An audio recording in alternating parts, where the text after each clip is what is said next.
अस्सलाम वालेकुम, मेरा नाम डॉक्टर उमैर है और आज हम जिस बारे में बात करने वाले हैं वो है बेबी एक्नी या फिर बच्चों की पैदाइश के बाद जो उनके मुंह पे छोटे छोटे दाने निकलते हैं। आज हम उनके बारे में बात करेंगे।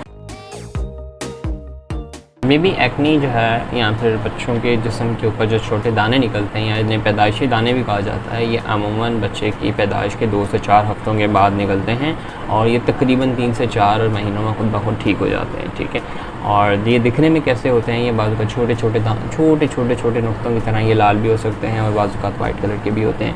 ठीक है, तो इन्हें ज़्यादा कुछ करने की ज़रूरत नहीं होती, ये 90% ऑफ़ द टाइम खुद ही चले जाते हैं और इन्हें रोका नहीं जा सकता। मतलब ऐसा नहीं किया जा सकता कि इन्हें होने से बचाया जा सकता। जैसे बहुत सी बीमारियों के लिए जो है वो वैक्सीन वगैरह अवेलेबल होती है, बचाओ अद्वियात अवेलेबल होती हैं, इनसे बचाव की अद्वियात अवेलेबल नहीं है। ये अगर हो जाएँ तो इनका टाइम छोटा करने के लिए ज़रूर दवाइयाँ अवेलेबल हैं।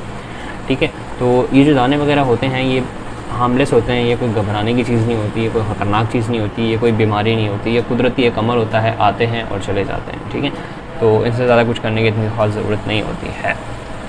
अलबत्ता ठीक है, अगर आपको लग रहा है कि आपके बच्चे के जो ये दाने हैं ये 3 से 4 महीने से ज़्यादा हो गए हैं लेकिन अब ये जा नहीं रहे, ये ज़्यादा लंबे अरसे तक रुक गए हैं, तो फिर क्या करते हैं, फिर आप किसी भी डॉक्टर को, अपने करीबी डॉक्टर को दिखा सकते हैं। ठीक है, तशख़ीस की बात करें तो इसकी जो तशख़ीस है या इसका जो डायग्नोसिस है वो आमतौर पे क्लिनिकली देख कर किया जाता है। इसके लिए कोई ख़ास किस्म का टेस्ट नहीं किया जाता, ये बस एक क्लिनिकल टेस्ट होता है। ये समझेंगे डॉक्टर देखता है, उसे देख के आइडिया हो जाता है, वो सवाल वगैरह पूछेगा आपसे और आपको आइडिया हो जाएगा, उसको आइडिया हो जाता है कि ये क्या है। ठीक है, तो डायग्नोसिस में इतना कोई ख़ास टेस्ट वगैरह नहीं होते। इसके इलाज की बात की जाए तो जैसा मैंने आपको बताया कि ये खुद ब खुद चले जाते हैं। ठीक है, तो इसलिए इनका कोई ख़ास इलाज होता नहीं है। लेकिन अगर आपको ऐसा लगे कि ये काफ़ी अरसा हो गया है बच्चे के और ये बच्चे की ज़रूरत से ज़्यादा भी हो गए हैं और ये जा भी नहीं रहा है, तो फिर क्या कर सकते हैं, फिर आप डॉक्टर से रब्ता कर सकते हैं। वो डॉक्टर हो सकता है आपको कुछ लोशंस दे, कुछ दवाइयाँ वगैरह दे जो कि इनका टाइम पीरियड छोटा करने में या इनको ख़त्म करने में इनकी हेल्प कर सकें। ठीक है, सो ऐसी कोई जो है ना वो घबराने वाली चीज़ नहीं होती, हो जाता है मसला। ठीक है, और हाँ, जो चीज़ आपने करनी है ना वो ये कि भाई आपने ख़ुद से कोई ट्रीटमेंट नहीं सुनना कि भाई मेरी वो खाला जो है वो मोमानी जो है उसने यूँ किया था, उसने जो है सुरमा उठा के लगाओ या क्रीमें लगाते जो वो, ये चीज़ें नहीं करनी। बच्चा जो होता है उसकी स्किन बड़ी ही डेलिकेट होती है। जो बच्चा होता है ना वो यूँ समझे कि बहुत ही नाजुक होती है, उसकी जो स्किन होती है ना वो बहुत ही ज़्यादा इमेच्योर होती है और उससे ज़्यादा आप छेड़खानी करेंगे तो मसाइल शुरू हो जाते हैं। ठीक है, और बच्चों को जो लोशंस वगैरह होते हैं उनके लोशंस भी स्पेशल होते हैं। ठीक है, क्रीम्स भी स्पेशल होती हैं उनके लिए। जो एडल्ट या नॉर्मल एक आम इंसान, जो आम आदमी लगाता है बड़ी एज का, उसे वो नहीं लगाई जा सकती। ठीक है, तो ये चीज़ का आपने ख्याल रखना है कि ऐसा ना हो कि आपने अब जो सुना, ये क्रीम सुने जिससे हट जाते हैं, वो क्रीम सुने उससे हट जाते हैं, ये सारी चीज़ें नहीं करनी। इसके अलावा आपका डॉक्टर हो सकता है आपसे सवाल वगैरह कुछ पूछे, क्योंकि बहुत सी दवाइयाँ भी ऐसी होती हैं जो कि ये दाने वगैरह करवा सकती हैं। ठीक है, तो इस चीज़ का भी ख्याल रखने की ज़रूरत होती है। स्पेशली स्टेरॉइड्स हो गए या आयोडीन कंटेनिंग दवाई अगर कोई बच्चा ले रहा है या माँ ले रही है तो बाज़ वक़्त क्या होता है वो दवाई माँ के दूध के ज़रिए बच्चे में चली जाती है।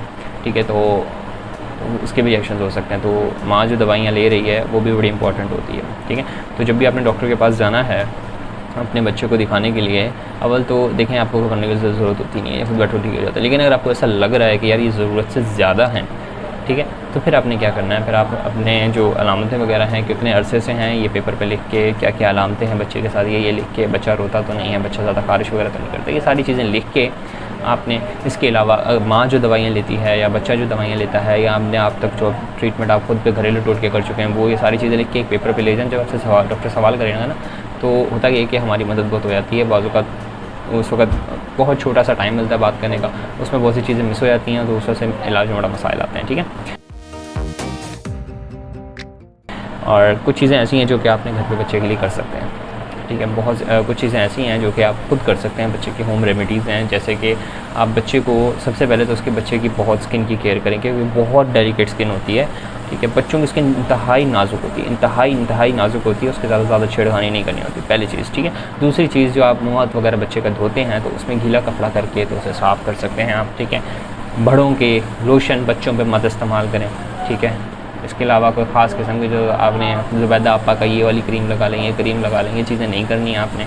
ठीक है, और इसके अलावा बच्चे के जो दाने वगैरह हैं इन्हें फाड़ने की कोशिश नहीं करनी। ऐसा नहीं हो कि दाने मार के जी फाड़ दूँ मैं, ये भी नहीं करनी, वो निशानात छोड़ जाते हैं। ठीक है, ये तमाम चीज़ें तो हैं जो आप घर पे कर सकते हैं। And by that I think baby acne के ऊपर इतना ही।